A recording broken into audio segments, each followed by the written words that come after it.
So the other day I was scrolling through Instagram and I came across an optic that I thought was pretty cool.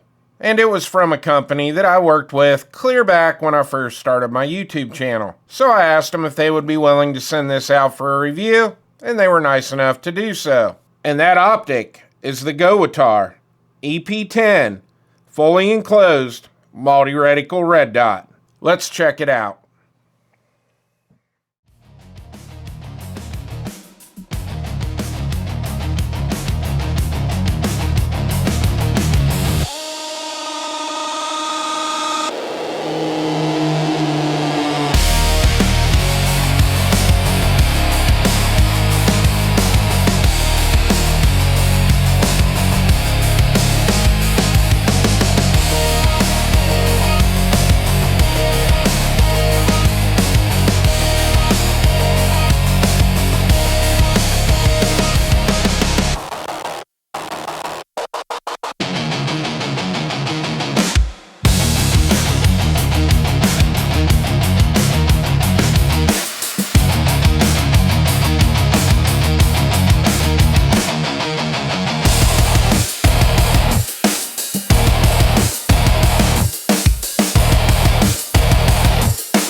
Alright, so here is our Gowutar EP-10. Now I've already taken everything out of the box and installed the battery, but I am going to bring a picture up on the screen so you can see everything that comes in the box. So let's go over some quick specs on this. This has an overall length of 1.61 inches. It's 1.29 inches wide and 1.03 inches tall. And it weighs 1.34 ounces. Now, being that this is a fully enclosed dot, it does have an IPX7 waterproof rating, and the housing on this is made out of 7075 T6 aluminum. Now, this does have the RMSc footprint. It is an enclosed emitter dot, but it is also direct mount to a slide that is cut for the RMSc footprint. There are no plates or anything like that you have to deal with. You can see your two screw holes right here to mount it directly to the slide. Now this does have an aspheric lens, so this will cut down on distortion and parallax.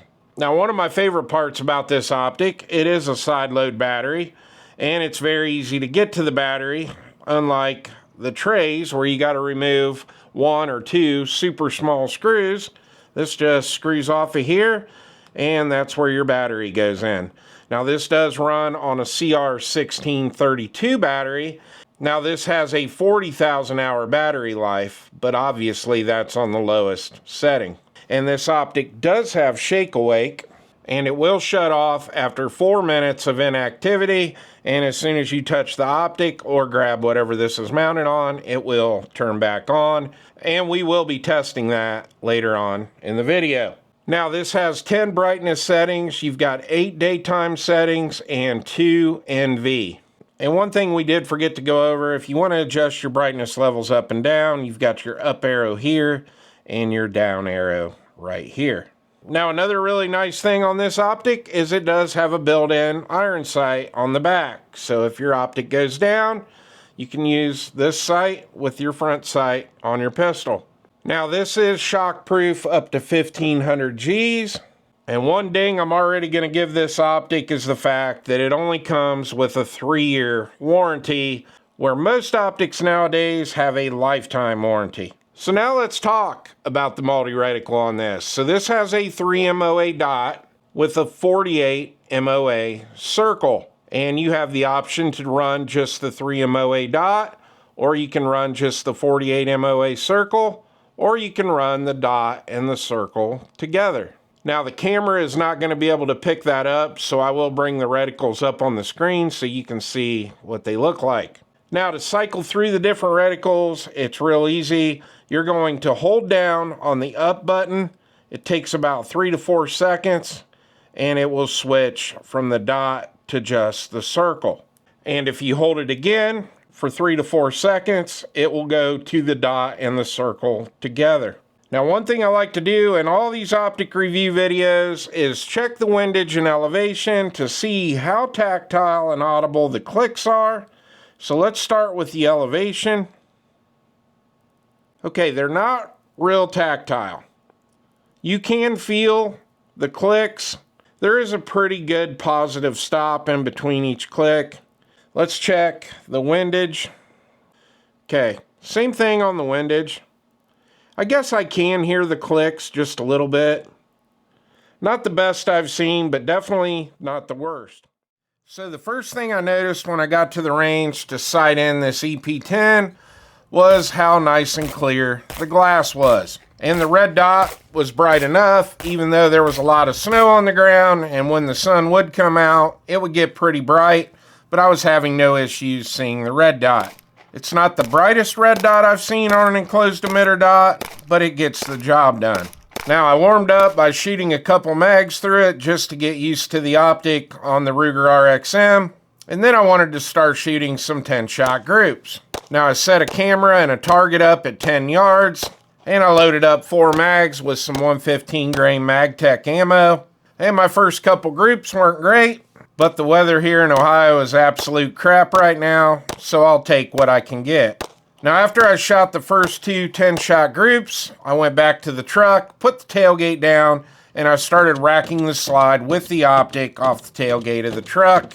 And the optic held up just fine. The screws didn't break, it didn't loosen up on the slide. And then I went back to shoot 2 more 10-shot groups to see if we lost 0. And I'm happy to report the optic performed flawless.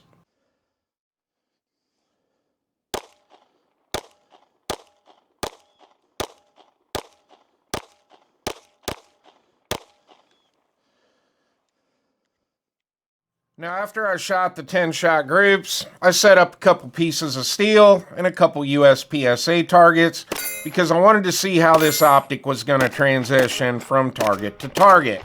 And the EP-10 has got a pretty decent sized window on it for an RMSc footprint dot, and I was having no issues transitioning from the USPSA targets to the steel targets. Now, I ended up racking up a little over 500 rounds on this optic, and a lot of that had to do with the fact I was out doing the review on this Olight PLX. And I must say, this light is quite impressive. So make sure you hit that subscribe button. I'll have a full review coming out on this soon as well. But after a little over 500 rounds, the optic never lost 0. I was not having any issues with the emitter flickering or turning off and on or anything like that. And when I got it home, I wanted to test the shake awake, and as you can see, it worked just fine. So let's start talking about the pros and cons of the Gowutar EP-10. And I've only got one con with this optic, so we'll hit the cons first. My biggest problem with this dot is I want the emitter to be just a little bit brighter. And I would also like to have a green dot version of this because I think that would be awesome.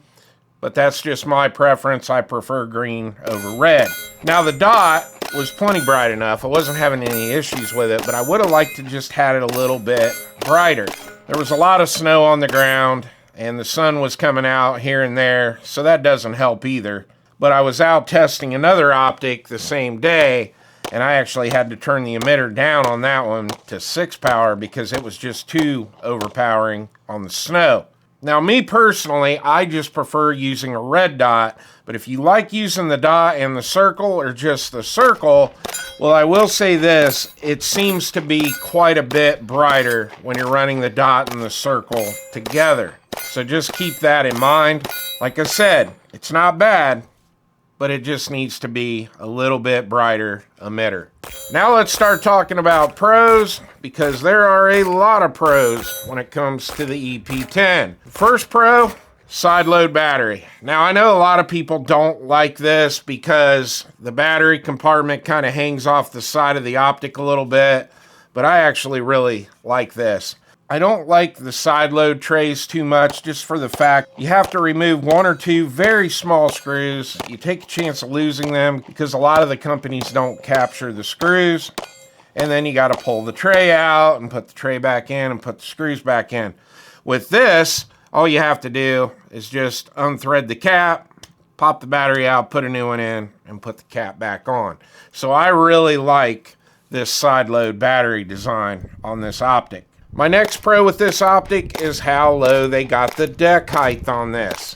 That's another plus when you don't have a tray going in down here at the bottom with a battery in it. When you have this style battery, you can really get your deck height low. And the reason that's so important is because as long as you have optic height or suppressor height sights, you're going to be able to co-witness your sights if the optic were to fail. But one nice thing that Gowutar did with this optic is if you do not have optic height sights, they did put a backup iron sight on the optic, and if your dot goes down, you'll be able to use that with the front sight on your gun. My next pro with this is the windage and elevation adjustments. Now, even though they're not super tactile and audible, they've got the R with the arrow and the up with the arrow where they're very easy to see, so you know exactly where you're zeroing your dot when you're sighting this in. The next pro is the brightness level adjustment buttons. Now, they're kind of recessed in. You've got like a little panel coming out here. You've got 2 screws in that, but the screws where they mount, they stick up a little higher than the buttons. So it gives you quite a bit of protection there if you're going to use this optic for carry, so you don't have to worry about your brightness level getting adjusted up or down, or worst case scenario, it gets shut off while it's holstered. So I think if you decide to use this for carry, you're going to really like the button design on this. And my last pro with this, it's just a damn good looking optic. I like these small enclosed emitter RMSc footprint dots, especially when you can just direct mount them to a slide that's cut for the RMSc footprint. And I think they just did a phenomenal job on the design of this optic. So the question is, do I recommend it? I'm going to have to say yes. It held up to the tailgate test. It held up to a little over 500 rounds. The shake awake works great on it. It's not the fastest shake awake to turn on. You did see I had to tap it a few extra times than I normally do, but when you go to grab this gun, it's always on. And I was doing some fairly light taps on it just to see how sensitive it is. So all in all, it's a great optic so far. So hopefully Gowutar likes this video after I publish it, because I just saw where they put out a brand new enclosed emitter RMR footprint dot. And as I get older and this channel grows, I'm really not into open emitter dots anymore. There are so many great enclosed emitter options out there. So eventually I highly doubt I will even be using open emitter dots anymore. Well, I hope you enjoyed the video. Please like and subscribe, and I'll see you on the next one.